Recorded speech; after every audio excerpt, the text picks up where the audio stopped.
Hey Internet, I'm Chris, and this is the place on the internet where I talk about comics, movies, games, and things I'm generally passionate about. So, The Penguin premiered on Max.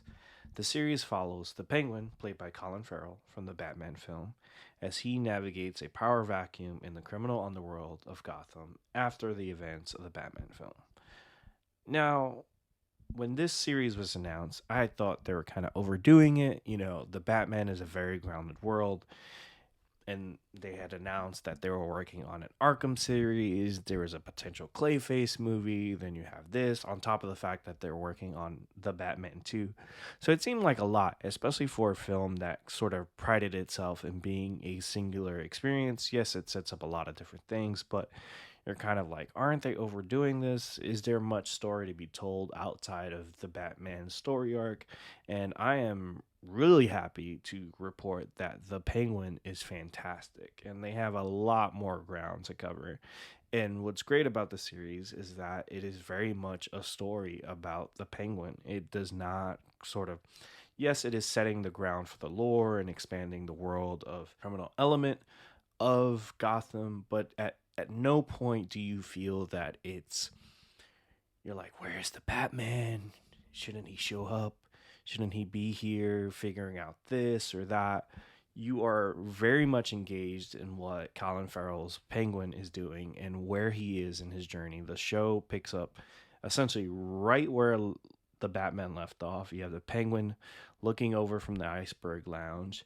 You can see he's got that look in his eye, that ambition where he wants to sort of level up from sort of crime underboss to the biggest boss there is thus far, Ricky Ross. And with that, you have sort of this story of him sort of playing the two most famous criminal families in the world, the Maronis and the Falcones, against each other as he navigates everything. And what's interesting about the series is that there's obviously parallels to crime shows like The Sopranos and stuff like that. But I find that the show very much stands on its own. Yes, there are crime elements, and it's very easy to kind of be like, oh, like it's kind of like a New York, so it's like The Sopranos. It's different. It has there is humor like The Sopranos, but I wouldn't say is as funny as The Sopranos. And Tony Soprano, he is an anti-hero, but when you meet Tony Soprano, he is a fully formed character. He is the boss, well, close to the boss. Whereas the Penguin in this series, where you find him, is that he is someone that is looked over. He is someone in the world of the Maroni family, someone that, hey, even if he steals, they're not really looking at him. They're like, hey, he could still skim a little over the top. Who cares? Is Oz much of a threat? And I think it does do well, the series, and we'll see it play out as the show goes on. A lot of the characters in the series have you have Sophia Falcone, who is Carmine Falcone's daughter, who is in Arkham, who just was released and is looking to sort of get back into the world. And also, she's wondering her place in it now that she's released from Arkham. And there's a past that's suggested, and I'm sure we're going to get into it. There's also Victor, someone Penguin takes under his wing, who has a speech impediment. And you can tell just based on his conversations with Oz that he's striving for something as well. There's a lot of different things, different characters in the show that have sort of the same starting point. And the show is a limited series, but you can see how they can build this out and really sort of get to a place where it could be a multi-season series. Now, the way sort of he fits into the world of the Batman, I'm sure that this is going to end and set up where the Batman is in a place where, hey, you don't have to watch the series to completely understand what's happening in the Batman too. But this is great supplemental material, and it's fantastic, I think. And it's easy to compare it to sort of what Marvel's done on Disney Plus, but that I think is a completely different strategy. Yes, this is a spin-off meant to sort of engage people that are really in love with the IP of the Batman. But I feel that Marvel has taken the approach of, hey, this is a Marvel property, this is a Marvel project.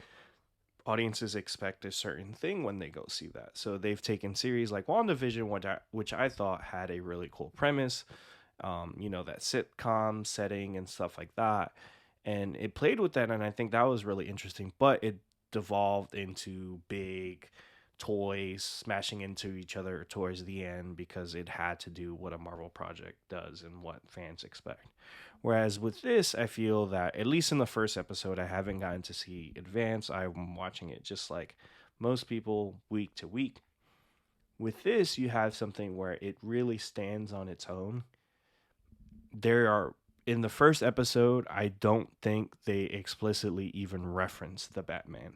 The Riddler is referenced more than the Batman, which is really telling, and I think really allows the show to stand on its own, because I think if it referenced him, and I'm sure they'll get to it later, it would just have you clamoring for that. And by sort of minute 10, the show starts again where it left off from the film, and from there it explores different areas of Gotham. And after that sort of first part, I stopped thinking about the Batman movie and started sort of really getting enthralled in the story and the world of the Penguin. So yeah, I feel that it does what a series should do on its first episode. It gets you engaged, it sets the stage for the characters, their motivation, what their arc will possibly be. Sets itself apart from other comic book series, and it really, I think, is telling of like what HBO and is able to do in terms of quality. I think they were able to really elevate this and sort of make it a lot better than it has any business being. I did not expect the first episode of any Penguin, whether it be a movie, series, even a comic book solo series, it has no business being this good. And sort of, this is something I can recommend to someone that did not watch the Batman movie, is not a fan of comic books. They just maybe want to watch good TV, a crime thriller. Hey, why don't you put this on? And in terms of where it's going to lead, I am hoping that there are more and more Easter eggs and hints as to what is going to happen in the Batman 2. Matt Reeves has talked a lot about sort of building this world out, and this is taking place over the course of a couple weeks.